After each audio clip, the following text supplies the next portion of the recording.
One day, the tranquil rhythm of life in the village was abruptly shattered. It began as a murmur, barely noticeable at first, just a few uneasy whispers exchanged between neighbors at the marketplace. But those whispers quickly grew into something more ominous, spreading like wildfire through the cobblestone streets and cozy cottages. The rumors were chilling. Some said that a monstrous creature had been spotted deep within the ancient forest. Others claimed to have heard its fearsome roar echoing through the trees at night, a sound so terrifying it made the bravest men shiver. The creature was described in increasingly dreadful terms, eyes that glowed like embers in the darkness, claws as sharp as the finest swords, and a presence so malevolent that even the forest itself seemed to tremble in its wake. At first, the villagers dismissed these tales as mere superstition.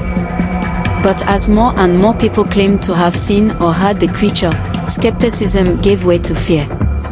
The once vibrant village, with its bustling markets and lively gatherings, began to change. The air, once filled with laughter and the sound of children playing, grew heavy with tension and unease. Conversations hushed as soon as the topic of the monster arose, and nervous glances were exchanged between neighbors who had once shared only smiles. The fear spread rapidly, seeping into every corner of the village. By day, the streets were quieter than they had ever been. The markets, usually a hub of activity where villagers battered and exchanged stories, were now eerily subdued.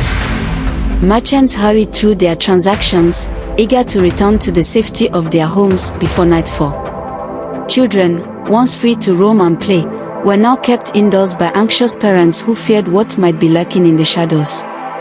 By night, the village was a different world entirely.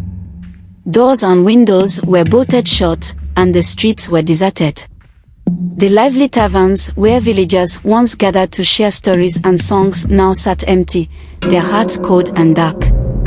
The only sound was the occasional creak of wood or the distant hoot of an owl, which seemed to echo unnaturally in the stillness.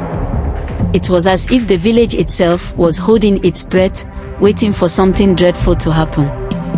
The village elder, a wise old man with a long white beard who had seen many seasons come and go, tried his best to calm the growing panic. He gathered the villagers in the square, standing tall and firm despite the fear that lingered in his own heart. "We must not let fear rule us," he urged, his voice steady and reassuring. "We have faced hardships before, and we have always overcome them. This creature, whatever it may be, is just another challenge. We will find a way to deal with it, as we have always done." But despite his words, the elder could not completely hide the worry in his eyes. He knew the forest well, perhaps better than anyone else in the village. He had heard tales of ancient creatures and old magic that still lingered in its depths, remnants of a time long past. The forest was a place of mystery, and even the elder could not claim to understand all its secrets. The thought that something monstrous might have emerged from those shadows filled him with dread.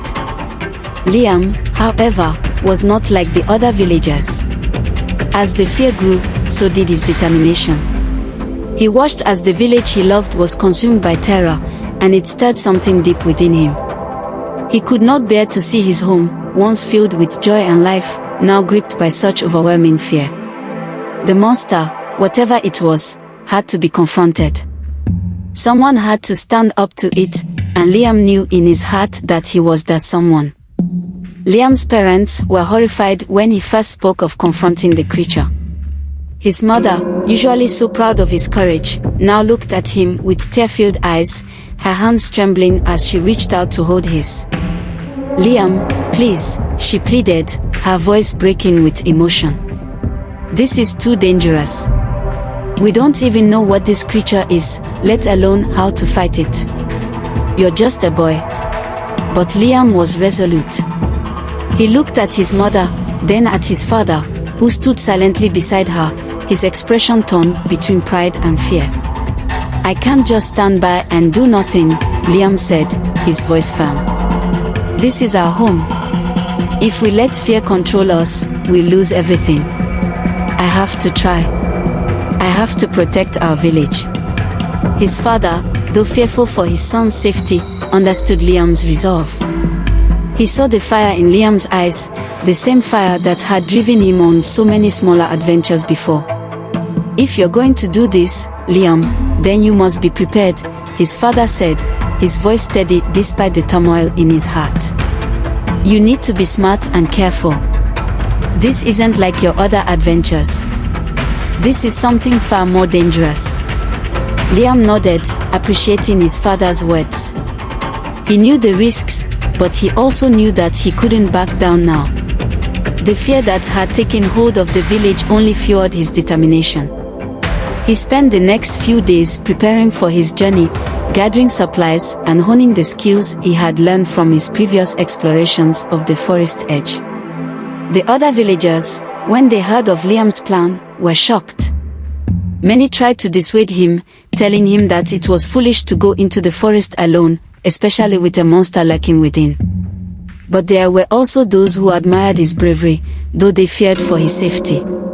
Whispers of Liam's impending journey spread through the village, adding a new layer to the already tense atmosphere.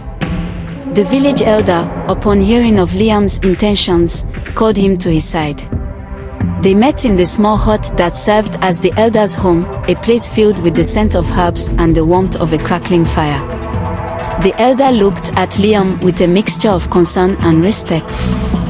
"Liam," he began, his voice soft but firm, "you are brave, there is no doubt about that. But bravery alone is not enough. The forest is dangerous, and this creature, it is something beyond what you have ever faced."